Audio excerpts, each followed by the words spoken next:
Good afternoon and welcome to the latest in our series of live webinars brought to you by HOP. So HOP stands for the Hertfordshire Opportunities Portal. It is a website that we hope every young person and school in Hertfordshire is aware of or is using, because it is the home for a whole host of careers, resources and information specifically for young people in schools in Hertfordshire, because it will tell you a lot about the opportunities that exist within our great county.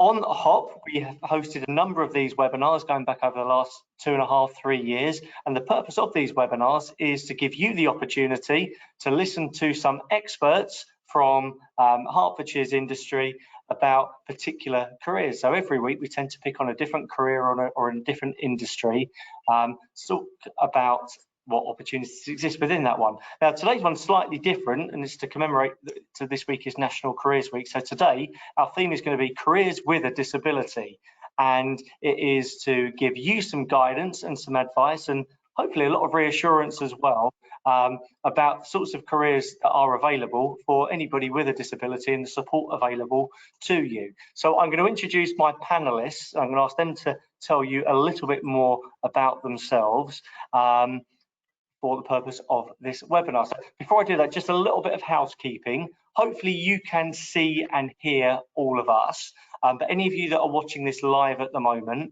we can't see or hear any of you, but you do have the opportunity to ask any questions. So anything that you want to know about any from our panelists, or you want to elaborate on anything we've spoken about, you can open out the questions tab on your dashboard, and that will then provide you with a text box where you can type your question in. It'll only be visible to me, and then I will direct that question to whichever of our panelists we have for us. So for the introductions, well, the first introduction I'm going to make, I'm going to ask Marie just to introduce herself and what she's doing for us today. So good afternoon, Marie. Good afternoon, everyone. My name is Marie. I'm a BSL interpreter, so you will see me signing along with whatever anybody is saying, but I won't be saying anything for the webinar. Thank you. Thank you, Marie. We're delighted to have you with us today. So if I go around the screen as I see it, good afternoon, Laura. Tell us a little bit about you. Yeah, good afternoon, everyone. Thank you for having me along. So I'm a Group Diversity and Inclusion Manager at Tesco. I look after lots of things, D&I, and particularly around disability. So looking at our disability confidence status and our disability network within Tesco. And I'm joined by one of our colleagues, so I'll hand over to Sabina. Thank you. Afternoon, Sabina. Good afternoon. My name is Sabina. I'm Tesco store manager in an express site in High Wycombe. I've been with the company for 23 years. I was born partially deaf. Tesco recently have provided me with lots of equipment to help me do my job. I started off a cashier on tills and I worked my way all the way up to become the store manager in express site. And I manage a busy fuel site as well. So there is definitely a lot of opportunities around Tesco's, especially with disabilities. Sure, thank you, Sabina. We're delighted to have you here, and thank you for coming in and sharing your experiences and talking about your disability, and how very much you've been able to get on in the workplace with that disability. So Laura works in disability and inclusion for Tesco, so she's someone who works on their strategy for reaching out to and employing people with disabilities. So you may well have some questions for Laura, you may have some questions specifically for Sabina. We're also delighted to welcome two of our colleagues from Step to Skills today. So Anne, if I can ask you first just to introduce yourself and say a little bit about what Step to Skills does, and then I'll ask Daniel to introduce himself as well. Yeah, good afternoon, Gareth and the panel and viewers. Yes, I'm Anne from Step to Skills, which is comes under the Hertfordshire County Council umbrella. I work as an employment liaison officer, so my main line of work is engaging employers on projects. I discuss opportunities for adults with disabilities in Hertfordshire and career paths for them in really inclusive employers, so get them on our collaborations. Thank you. Sure, thank you. And then Daniel, good afternoon. Good afternoon, everyone. I hope you're keeping well. My name is Daniel and I'm a project lead with Step 2 Skills, and I oversee one of our supported employment projects that we're currently running. and it is looking to help people get into paid work who have a learning disability or autism. But we run a whole range of supported employment courses as well, covering a whole range of topics. Fantastic, thank you. So if you have any questions for any of our panelists, this is your opportunity to ask them. You're doing that via the questions tab on your dashboard. Opens out a text box that comes to me, and then I can direct that question. So don't be shy with those questions. I'm going to come to Laura first of all. We haven't got Laura for very long in the webinar today, but really interested to hear from her on a number of things. So although you're talking specifically on behalf of Tesco, I think a lot of the things that you say will be reflective of other employers, or at least what other employers in the county like to do as well. So my first question is, Laura, it's sort of quite heartbreaking that you often hear this sometimes from parents of young people with disabilities who perhaps question whether their child can have any sort of career at all. So can you just reassure us first of all, if someone has a disability, can they still have a meaningful career? Yeah, absolutely. And I think probably in answering this question, the first thing to do is kind of to talk a bit about kind of your rights as someone with a disability. Just to answer that question in its kind of purest form, I think whatever your physical learning disability, like, you have a right to respect, understanding in a workplace, and employers are legally required to make workplaces accessible to disabled colleagues. So I think just to put that up front, yes, you can absolutely still work, and you are protected under the Equality Act in terms of any discrimination that could happen against you because of a disability. I think in terms of providing reassurance that you can have a really successful career and have a lot of fulfillment in work, there's a whole host of different schemes out there to support people with disabilities to get into work, and I'm sure we'll talk about a number of them through this call. One of those, the biggest government schemes, is called Disability Confident, and that is what Tesco are currently working towards. So there's kind of 3 levels within that. We're level 2. We really want to get to level 3 as a kind of a leader within this space, but that is a really great thing to look out for when you're looking at companies who you think will be welcoming of people with disabilities and who'll really ensure that they are included and they can thrive. So companies who've signed up to that scheme really signalling that they're committed to the recruitment and retention of disabled people. It also means that if you see that Disability Confident logo, they will offer interviews to all disabled applicants who meet the minimum job criteria. So I think, yes, just to kind of really clearly answer that question, that yes, you can still work if you have a disability. Sure, and then I mean, Laura, Tesco, you have thousands of colleagues. You're one of the largest employers in the in the country, and and your headquarters is in Hertfordshire as well. So as well as the store functions, there's all of those sort of central business functions as well. Could you just explain sort of the range of different roles that Tesco recruits for, and then also just talk about some of the range of disabilities that some of your colleagues have who you've been able to support and help into employment? Yeah. So you said a whole host of kind of different roles available to people at all different levels, really. So we have a lot of kind of programs that are around work placements, getting to know our business, understanding a little bit more about kind of the store environment. So we offer kind of 2-week internship placements. We run them often in partnership with companies like WizKids. We get support from Scope, lots of different ones that we're involved with, but they're just a good start for, and they're targeted at disabled candidates. Just understanding what kind of does the day in the life look like of somebody in a store, in a depot. We offer a diversity internship at our head office in Welling, so that's a structured program for students which is aimed at disability along with other diversity characteristics like sexual orientation and ethnic minority students. And yeah, if you look at kind of the breakdown of the disabilities that we have within our business, obviously you can't kind of share data, but at a high level we have representation from all different kinds, really. We have people with physical disabilities who succeed and do brilliantly in our stores, even though you might kind of just quickly think that actually if you're stocking a shelf, is having one arm going to cause issues. But those colleagues who do have those kind of physical disabilities, it's amazing what they achieve, and they're kind of some of the best workers that we have. So yeah, a whole range of colleagues with disabilities, and that's really beneficial for us as a business. You know, we serve a lot of people in the UK. I think I heard a stat recently about how close everyone is to a Tesco Express, you know, more than 10 minutes away or something. There's that many of them. So it's really important to us that, you know, we have colleagues who represent the people that we serve, and that can help us as a business to make the decisions and around kind of products or the service that we provide, whether it's things like having a quiet hour for people with autism to come in and have a better shopping experience. So for us, kind of, you know, the benefits are, yeah, amazing. Was there a second part to that question I've not answered? I've forgotten it.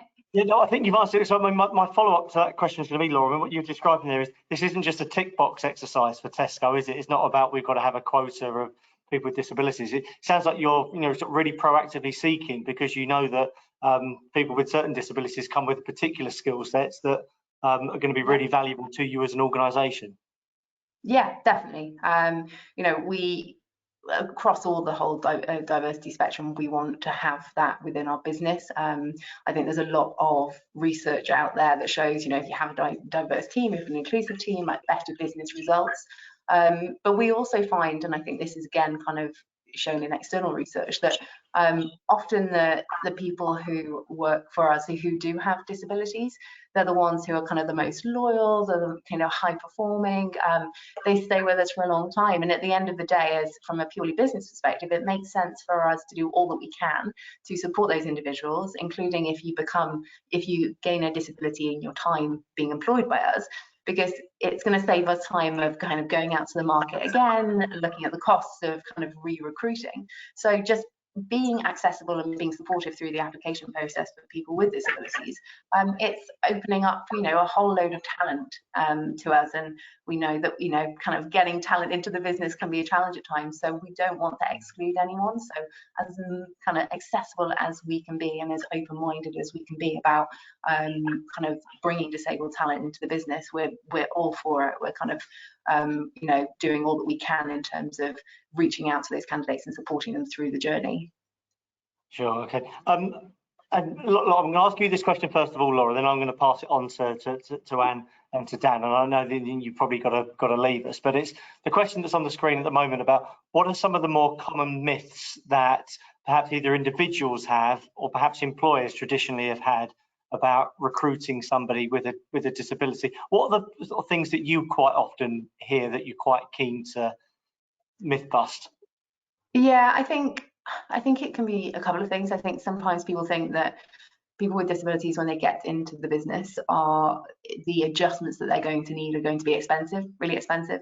And actually, when you look at the data, it's actually kind of, you know, it might be that they need kind of one initial adjustment or a different workstation or something to help them get set up success, but it's actually not what people often think in terms of the cost. There's actually a lot of the things that employers are already doing for people who don't have disabilities. So whether that's having, you know, flexible working policies and schedules, or allowing people to work in a different way, work from home, which we offer as a business anyway, that actually I think we can build up in our heads as, oh, if I have someone with disability, they're going to need X, Y, Z, it's going to cost this and that, and actually it doesn't. So I think that's kind of one thing. And then I think, unfortunately, people sometimes think that people with disabilities aren't qualified for the role, or they're not going to get the same kind of work outputs out of somebody with a disability. And again, I think it's just really important that we as employers are continually kind of educating hiring managers around the fact that we don't assume that people with disabilities lack any necessary kind of education or experience, or they're not able to perform kind of essential job functions. It's on us as an employer to look at what adjustments are needed and how can we make sure that those people are as effective as they can be, because we know that absolutely there's a lot of highly talented people with disabilities out there who, you know, we want to kind of see succeed in the business. So I think it's probably those two main things from my perspective. Sure, okay. There's a question I've just got coming here. Let me ask you this question, Laura, and then I'll probably, you know, Anne will respond to this one as well. At a recent disability awareness training course, we were informed on average adjustments cost employers often less than £100. Is it a huge myth that we need to dispel? Yeah, absolutely. I think it is. I think, you know, and people then have that as an easy barrier to why they can't employ someone. It's going to be too much hassle. It's going to be too much kind of, you know, high maintenance to make sure that we're meeting those needs. And we know that that's not the case. You know, it's often a very simple conversation. It's very a simple kind of intervention that we can put in place to make that person succeed, and often with no cost whatsoever. Okay, thank you. Laura, I know you've got to leave us in a minute, so I know you're going to disappear from our screen. Let me hand the question over to Anne. And Laura, thanks so much for joining us this afternoon. Thank you for having me. From the session. Thank you. Anne, let me bring you in on that question as well. I imagine you're going to fairly emphatically agree with what Laura's just said there, but if we could perhaps lead it into any other common myths that we think it would be a really good opportunity to try and bust here as well. Yes, absolutely. I have to echo everything that Laura has said, all the positive attributes of employing individuals with disabilities. I just wanted, you know, one of the positive points as well of employing someone with a disability is not just about a culture of inclusion, it creates good staff morale, but also from the level of a customer. There's something called the purple pound out there, which is the spending money for disabled individuals and also their families. Someone is always going to choose to spend money as a customer in an organisation that has that culture. So, you know, there's so many positives of taking on individuals with disabilities. Yeah, I think when I have conversations with employers, as Laura's mentioned, the cost always comes up, and reasonable adjustments, most of them are free, like our viewer suggested in the training he's been. They're so easy to do. It can be things like changing the working hours, as Laura mentioned, offering flexible working hours, working from home. It could be moving a desk to a quiet room, offering someone headphones, head speakers, so they could hear music while working, depending on their disability. And there is something called, which I'm sure my colleagues, my friends from Tesco's have mentioned or know about, access to work. So anything regarding any adjustment which will cost money, that gets covered by the DWP's access to work, which I think is one of those funding streams which not everybody knows about. They can pay for so many modifications. It can pay for interpreters like Marie today, if someone needs that for an interview, if someone needs that at work. It can pay for technology adjustments. It can even pay for mental health coaches outside work. So I always encourage employers to look at access to work when they can to help their individuals with disabilities. Sure, thank you. Dan, let me just bring you into the conversation here. Some of the things that Laura was talking about that Tesco have in place.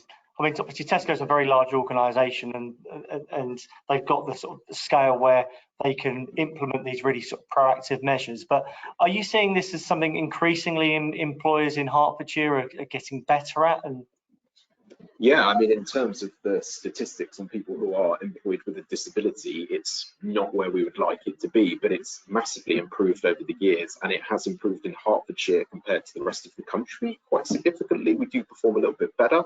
And it's also not just businesses like Tesco's that you're very grateful to have come and talk to you today, but a lot of smaller companies are very open to employing individuals as well, because they do want to be more active in their community. It's not just something that large sort of organisations are doing either. It is really about the individual, getting them into the right sort of job with the right kind of company, and a lot of small to medium enterprises are absolutely more than happy to support as well, that we find going out into the community. Sure. Okay, thank you. Sabina, let me bring you in. You touched on your disability right at the start of the journey that you've had in your 23 years with Tesco. But when we spoke before the webinar, you were saying that when you left school and you were first looking for jobs, you really lacked a lot of self-confidence, which is something that you've been helped with in your time with Tesco. So just tell us a little bit more in detail about your journey, particularly as a person with a disability going into the workforce. Yes, so when I was a 17-year-old trying to look for a job, I was struggling. I went to about 20 different interviews. at that time I didn't wear my hearing aids because I was ashamed to wear them. I could not hear a lot of what people were saying. I went to so many jobs and I just wasn't given the opportunity. Then obviously my dad got me my first job at Tesco's through a friend, and then again when I was working for Tesco's, I was very, very quiet. I did quite a lot of jobs. I was done whatever I was asked to do, done it to the best of my ability. I always gave 110% because that was my way of working. I have that much loyalty with Tesco's. Even my bosses at the time saw how much amazing job they gave me more and more responsibilities, to the point one of my customer service managers at the time said, Sabina, you are training everyone to do the job that you can easily do yourself. And that gave me confidence to say, you know what, I can actually do that job. And I was given the opportunity at the time to go and open up a department in the Slough Extra. And that gave me the confidence I needed my own team to deliver a bigger, better job. Over the years, I started opening up more and more to my colleagues around my own disability of not being able to hear. I always stay quiet. I'd never got involved in many things. I just kept myself to myself. Over the years, obviously, Tesco's given me that confidence. And then to the point when I said to my boss, you know what, I've got hearing issues. I can't hear you. I can go to any meeting. I'll be sitting there to myself, not understanding what's been said.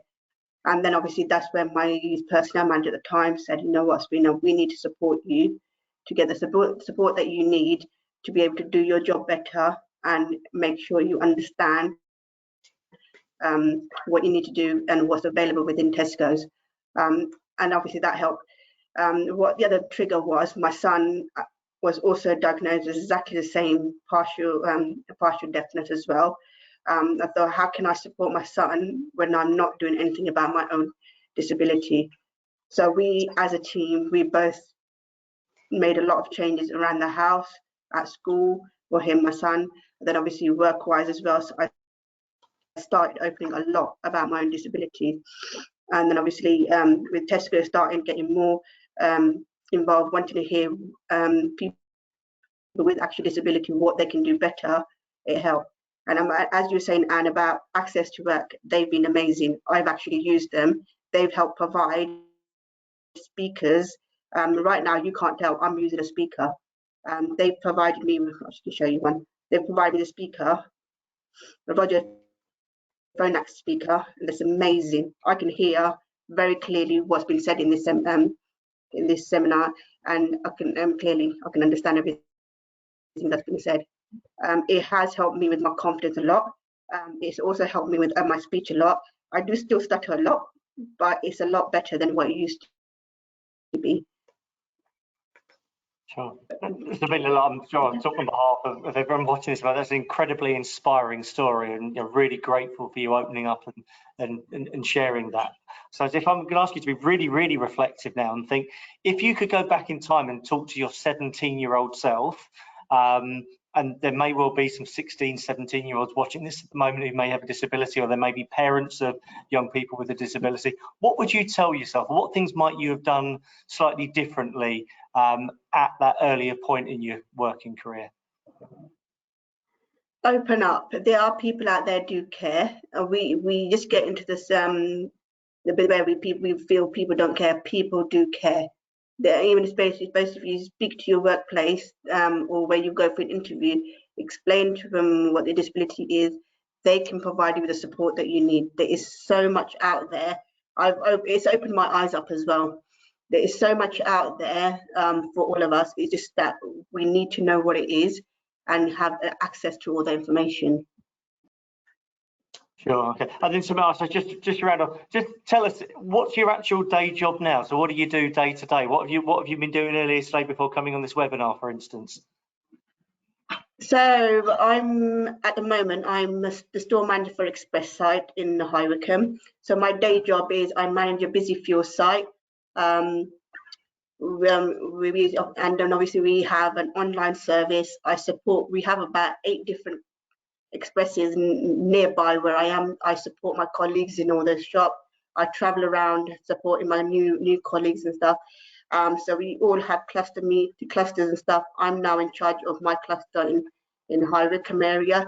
My boss is giving me more and more responsibilities to give me the confidence to build that rapport and carry on doing what I do best. I achieve the best ability in my shop for our customer shop, fantastic customer shopping trip, you know, and support people that are out there that need support. So when I see on my recruitment system, when I'm recruiting, I look for talent. I interview everyone. I look for talent. I look for what they can bring to the shop. So everyone's going to get the same opportunity. And then if I'm not sure, I know who I need to go back to get that information from. Sure. Thank you, Sabina. Thanks so much for sharing that information. It's all very personal to you, but really appreciate you taking the time. If you have any questions for Sabina, anything you want to ask, you want to sort of follow up anything that she's touched on already, again, please do so. The questions tab is on your dashboard. You can type your question into there. Let me bring in, well, so particularly sort of Anne and Dan for this next section. And this is where we talk about getting into employment with a disability. So the question I want to ask you is, you know, Daniel, what advice would you give to someone if they're applying for their first job, they've got a disability? I suppose the real elephant in the room is, should I be telling people about this during my application? What would you recommend? What's the sort of right way of going about that process? Well, I mean, disclosure of a disability to an employer is a really personal thing, and depending on what the individual feels comfortable with, and depending on what that disability is, and depending on what the job is as well, because certain things are going to affect you differently in different roles, then you might not feel comfortable doing that. Like Sabina's mentioned in her own experience, that it took a little bit of time to sort of talk to employers about that, and it sounds like the response was wonderful. But there's a whole host of reasons why people might want to wait until later on in the process. So it's really personal to the individual. I would always look to see how that disclosure is going to allow you to get support to do the best that you can at that job, or even just the interview. And it's always nice to see what an employer's response is early on in the process, because there is a range of employers out there that will have a range of different responses, and you want to make sure that you're going to be working with someone that's going to work with you and support you in a way that allows you to do a job role for a long time. Laura from Tesco has mentioned the Disability Confidence Scheme. It's a really good scheme. As she said, anybody with the minimum requirement to do a job with a disability confident employer, level 2, will be guaranteed an interview for that job at the very minimum. So if you meet the minimum standards and you have a disability, that is an interview for you. You can also then take that further by exploring what reasonable adjustments you might want or need with that interview process as well. However, just because a company doesn't have that particular scheme listed on their website, they might still be willing to support, and they probably should still be willing to support. And there's nothing to say that because they're missing that sort of logo that you couldn't work with them. You absolutely could as well. There's no reason that you couldn't do that either. But it's just a nice little reassurance to know that they've actively engaged with that process. I hope I've phrased that in the right sort of way. And does that sound? Yes, absolutely. The disability confident logo is a quick way to know if company would have the culture and offer the awareness for individuals with disabilities to apply for that. But Dan mentioned as well, not all employers know about it. It doesn't mean necessarily that they're not inclusive. I'll always encourage candidates to have a look on their social media pages, on their website. They might do a lot for charity. They might do a lot regarding inclusion. You might just want the photograph see there's a diversity, etc. Those are the type of companies really you'd want to be applying for. I always feel if you applying for a job where you don't feel comfortable talking about your disability, and as Dan mentioned, that's totally up to the candidate to choose whether they want to disclose that or not. Do you really want to be working for them? If you feel you have to be hiding your disability, is that the kind of job, a career that you want to take on with that employer? I'd always encourage people to be honest about their disabilities, because you are going to need those reasonable adjustments at work for not just for the recruitment, but for the retention of your job there.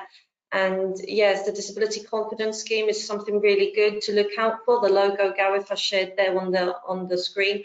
And also, particularly for parents, when they're students, we have conversations sometimes with parents saying, when students leave college, where do they go from here? Where can I get my support with the application process? Obviously here in Hertfordshire, there's Step to Skills, but there's a website which I know, a link that Gareth is going to share. They're called BASE, British Association of Supported Employment. And on the pages, you would have all the support groups that can help those individuals with disabilities get into work, help them through the recruitment process. Sometimes the standard way, the traditional way of getting a job is not adequate for individuals, depending on the disabled person and their needs, etc. And they, you know, it's all about arranging things like reasonable adjustments, working interviews, what we call work tasters, work experience, shadowing opportunities. There's always other ways of getting into employment. Sure, okay. I mean, Sabina, what advice would you give to someone if they're about to fill in an application form? You say that you're sort of actually recruiting staff as well. Would you want to know that someone had a disability? At what point in the process would you recommend that come out? To be honest, I would like to know at the beginning, so then I can provide the right equipment for the interview. So if I then as Tesco, they provide, if you let us know you've got a disability, when we're on the phone to you, we will ask you that question. Is there any accommodation we can make to make it easier for you yourself to come into an interview and have an understanding what the disability is?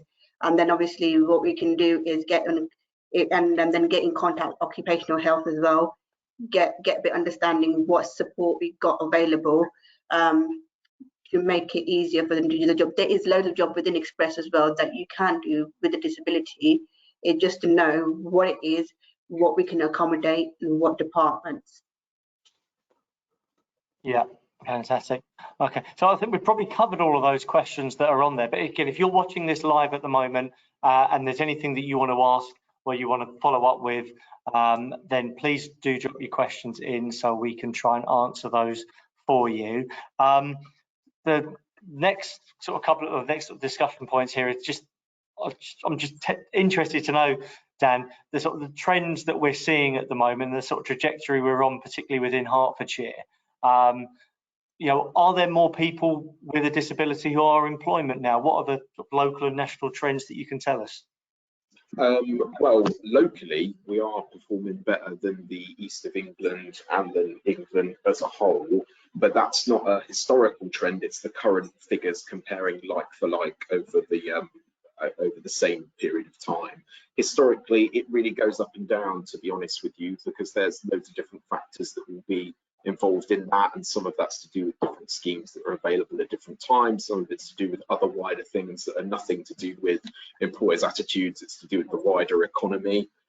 Sadly, one of the statistics is that people with disabilities are statistically more vulnerable to changes in the wider economy and less secure in some of their job roles. And something that we always look to do is make sure that an employment we secure for someone is as sustainable as it can be, and it's something that they can do in the long run without our support when that comes to an end. So we want to make sure that everyone's going to be there for as long as they want to, until they then want to move on to the next thing. So we do perform better than other parts of the country in Hertfordshire, broadly speaking. It's not as good as we would like it to be. There's still a gap there compared to the rest of the population, and that's something that we're trying to do, is lower that gap through the work that we do. So we're always trying to make it better than it currently is. Absolutely. Yeah, okay, well, that's encouraging to hear. And so, and my question to you then, are companies getting better at supporting people with disabilities into employment?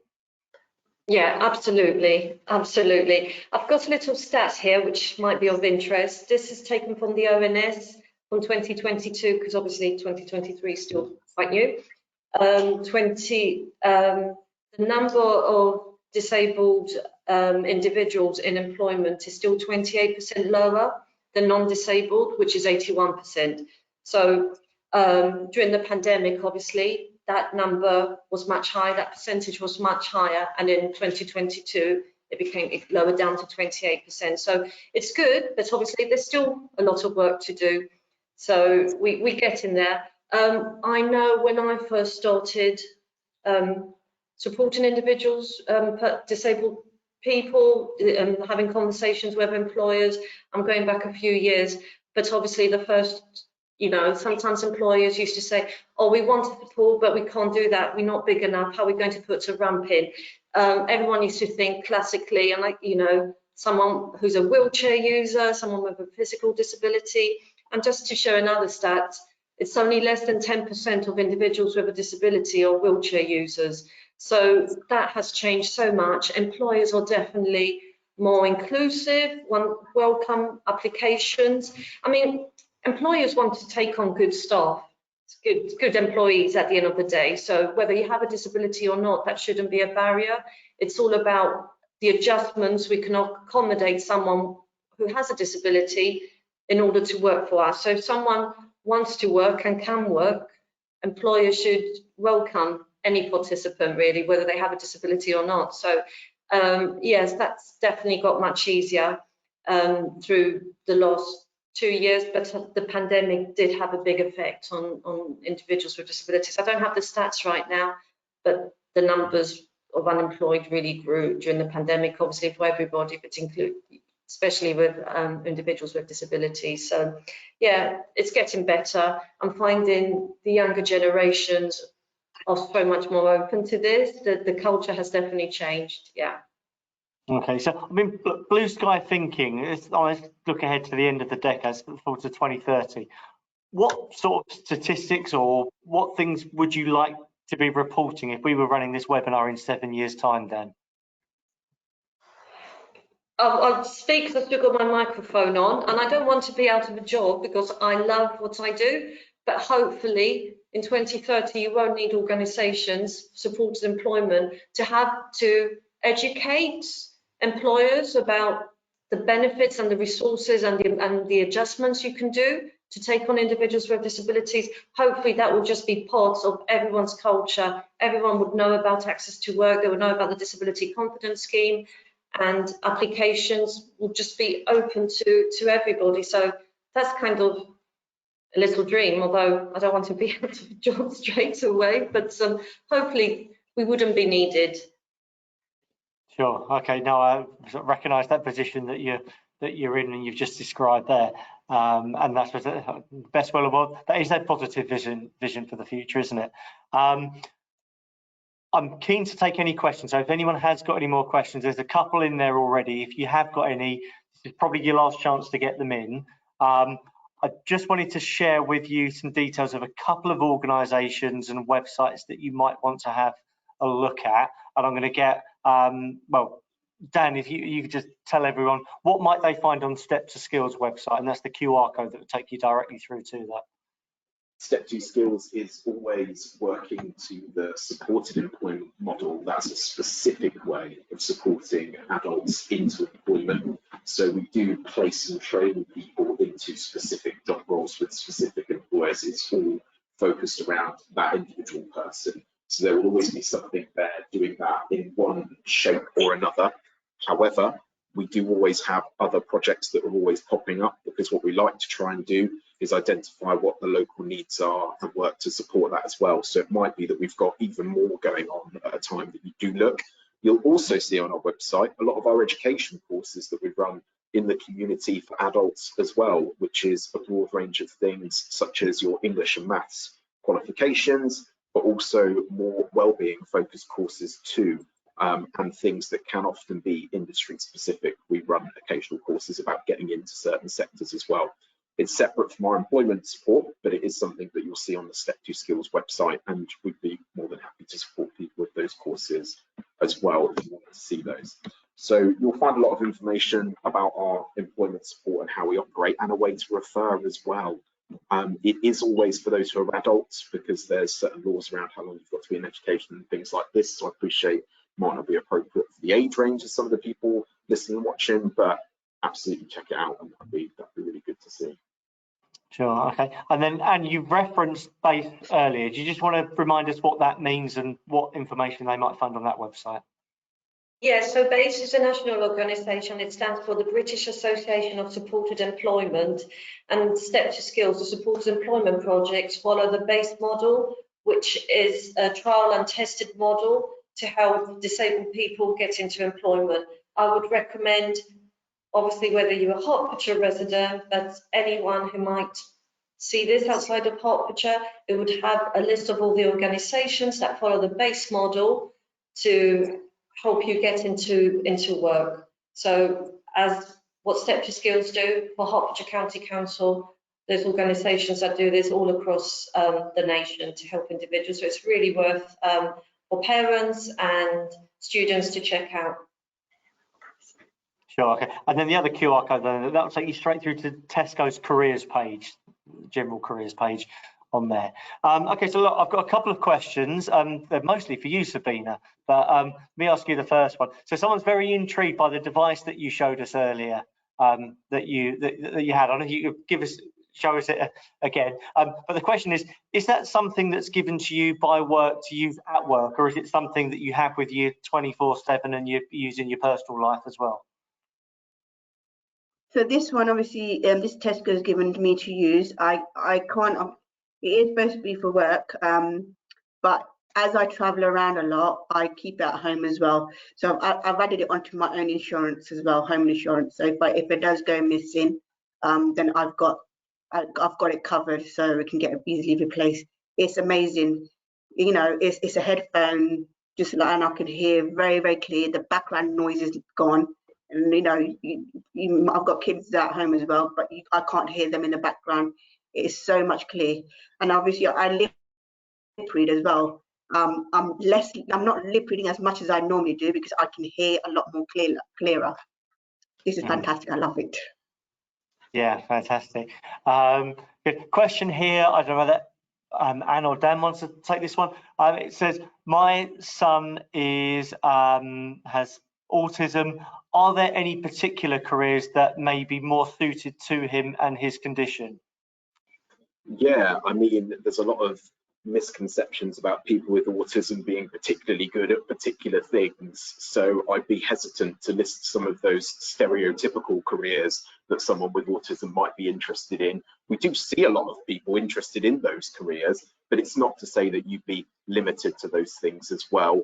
I would normally focus on what that individual really enjoys, because that's always a good way to get started with what a career might look like. We do have a lot of people who are interested in working in areas that their hobbies are sort of interested in. Hobbies is the wrong word, where they've got a peak interest. A lot of autistic individuals will have a niche interest that they develop a lot, and sometimes you can use that to link into other jobs that have similar attributes to them, or sometimes it's the same thing. So it's hard to say without knowing the individual. There's lots of stereotypes about what that could be. Generally speaking, you'd want to avoid something with lots of loud distracting noises, or lots of people, or lots of unexpected social interaction. But that is not to say that the individual you're talking about couldn't do that, because we absolutely place people in those kinds of roles as well, where it's suitable and appropriate.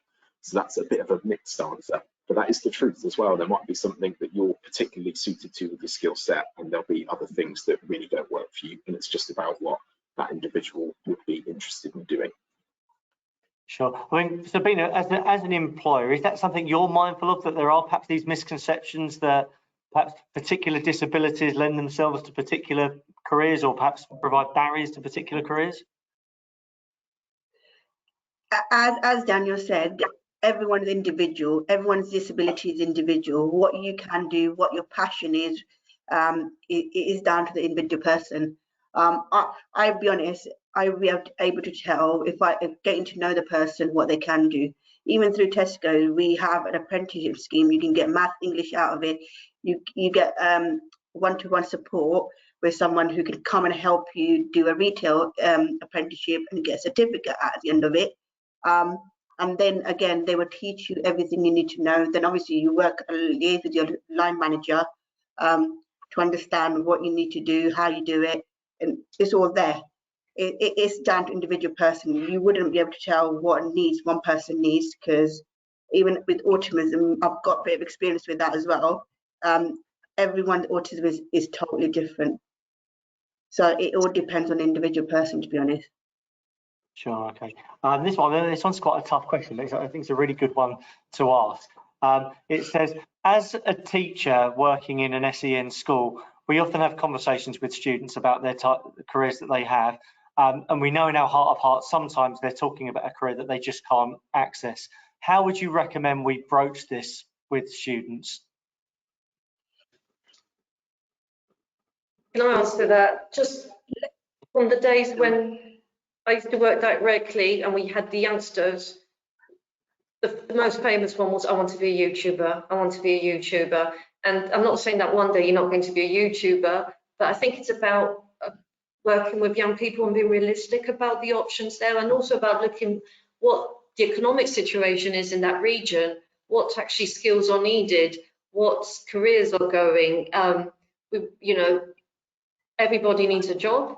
We want to get individuals into jobs. So I think whether someone has a disability or not, it's just being about realistic, what's needed out there, what's the employment offer at the moment in that region. So I would always be honest, and it's always good to have a dream, but being realistic. Yeah, okay. I mean, I don't think I'd say in response to that. I mean, that's not specific to an SEN school. It's equally likely to happen in a mainstream school. I mean, the amount of, particularly boys that you get who are telling us they're going to be Premier League footballers when you know that they're not going to be. I often wonder whether the challenge sometimes is maybe the balance goes the other way, where we perhaps it's students thinking, particularly those who have a disability, we're thinking that they can't do things where actually they need to be told, to raise that bar a little bit. And I think Sabina is a fantastic example, someone who's really gone through the ceiling in terms of her career and the ambitions that she's had. Where do you think that balance is, Daniel? Do you often hear that it's a case of students being told they can't do things or that they can do things? Yeah, I think that there's a lot of people told that they can't do certain things and that it's not possible for them to do this and them to do that. And there are some cases where that perhaps is the case, like the person's written in, they've obviously got something in mind specifically that they're thinking of. It's always worth teasing out what the enjoyment is out of that particular thing and seeing whether you can line that up with something else. And it's also worth bearing in mind that some people will be really skilled at certain areas where they're not so good as others. And it might be that with a little help they could get somewhere. But yeah, people generally are limited, or they're told that they can't do things, when actually it's sometimes just a case of how you sort of look at it again. It's hard to know without the specific examples, but generally speaking, you just want to make sure that someone understands the reality of trying to get into that line of work as well. It's not going to be, if we take Anne's example of working in one of that sort of industry famous sort of, or like you said about a footballer, there's nothing wrong with trying to go down that path if that's what you want to do, but we should just be realistic about the challenges that are involved in doing that and how high the bar is for everybody to perform at that kind of a level that it could be a job role that you wanted to do.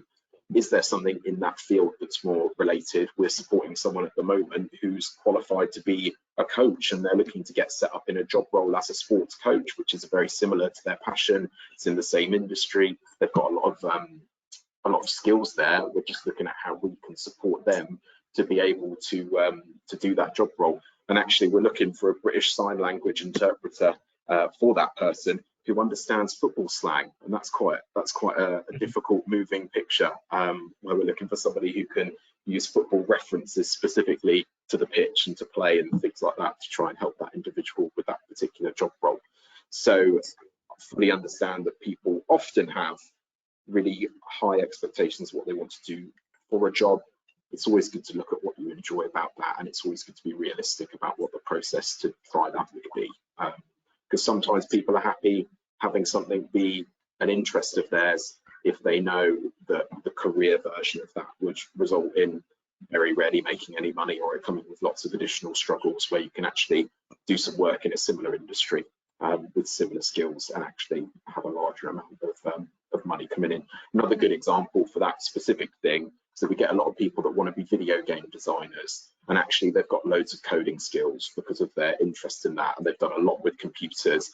Why not make some video games in your spare time? They could be great, they could be a success, in which case fantastic, but also There's loads of really good money in the coding industry with companies that are looking for talent. That could be you as well, earning a very good salary. Sure, okay. A couple more, these are perhaps more statements than questions. First one comes from Rebecca, and I don't mind naming Rebecca because I know who Rebecca is, particularly from what she typed in the question. So thanks for joining us, Bex. And she says she was at a session this morning, and really encouraged to learn that services called Services for Young People, who are again part of Hertfordshire County Council, are part of a project called Internships Work, which seeks to be part of the movement to double the amount of supported internships by March 2025, which is especially critical when traineeships are being withdrawn. I mean, is the internships work sort of a project or a scheme or that you're familiar with, Anne? Something that you...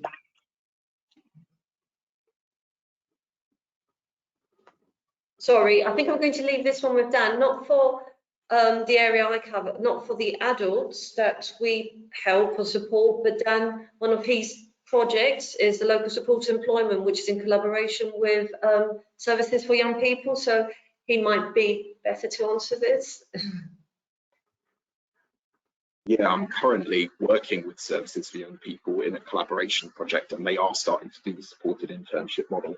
So it's something that we're aware of, and it's something that's really exciting because they work in a similar way to how we do, but they're going to do it for internships to get your first bit of experience of what the world of work might be like. We're not personally going to get involved with it because they're part of us as a wider service and they're already doing it. So it'd just be repeating what they're doing. I think that there's also limitations about the ages that you can support with that, and they've got loads of experience supporting that age range, so I'm sure that you're going to be in very safe hands working with them. But that's interesting because they do work to a similar model to us. It's just that they're looking to give people them first experiences in a new industry, whereas we're a little bit more focused on getting people straight into a paid job right here, right now. Can be a good option for trying some different bits and pieces, so that's good to know. Excited to see how that develops. Hope it goes really well. Sure. And then Dan, do you just want to explain very briefly what is an internship? It may be something that not everyone watching this is familiar with. Yeah, an internship is similar to a work experience, but it's a lot more structured and it's for a longer length of time, and you are doing more of the work that you perhaps might want to do on a work experience. Because I'm conscious some of the people listening might have done some work experience at school, but it might not have been very involved in the actual job itself, whereas an internship is a similar idea, but you're doing more of the actual job role and you're doing more responsibility, it's more involved, and it does really allow you to get to grips with what a particular kind of job or industry might be like, and then you can hopefully get supported into paid work at the end, I think is part of the supported internship scheme. Sure, thank you. And then the final, I must say, it's more of a comment than a question, and it just says it would be great to have more employers actually going into schools and talking particularly to teachers about this sort of thing and how they can work with young people with disabilities to make them work ready. I mean, what was thinking about back to your when you were at school, Sabina, what are the things that perhaps you would have really benefited from as a person with a disability, considering your next steps at school?